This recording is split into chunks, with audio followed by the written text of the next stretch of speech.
Mike, I'm so pleased to have you on the show.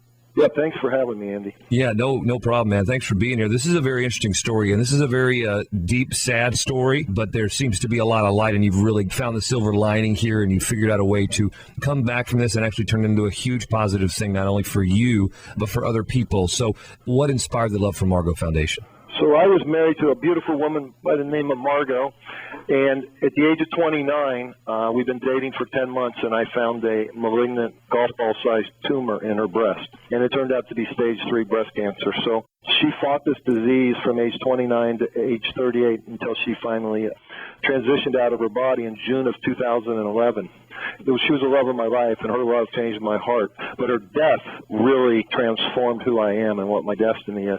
And a month after she was gone, I met another woman, age 38, named Amanda. And Amanda was a minority, and she didn't have a husband, and she didn't have good insurance, and she didn't have an advocate. And so I started going with her, trying to help her beat this breast cancer disease that she was also fighting. And what I realized is that she was treated differently than we were. They either talked over her head or talked down to her because of her insurance, her minority status, her financial status.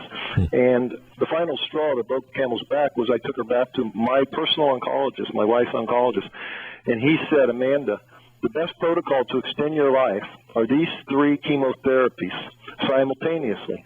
Unfortunately, I can only give you one because that's all your insurance will pay for. And frankly, I was blown away by that. And I just instinctively pulled my credit card out of my pocket, and I said, hey, you give this young woman whatever it is she needs. And that was the seed of the beginning of what is now the Love for Margot Foundation. Wow. And so now this foundation benefits people in that same situation where you come in and kind of fill in the gap for them when the need comes up. Yeah, I mean, in a perfect world, you know, they're diagnosed, and what happens is most of our clients are, if not all, are below the poverty line, but now they lose their job, and at the same time their expenses go up because they have to go to the doctor, they try to buy better fruits and vegetables, water, and gas for the doctor, et cetera, and they've lost their income. So we come in and we supply them financial support for those 3 or 4 or 5 months while they go through their cancer treatment. Then they get well and they go back and they get their job back. So that's the perfect world. Unfortunately, many of our clients come to us and they're stage 3, stage 4, and they're never going back to work. So what we're trying to do now, in addition to giving them love and support and money, is create a wellness center where we can really focus on their healing, and rather than just putting that Band-Aid on a mortal wound, if you will.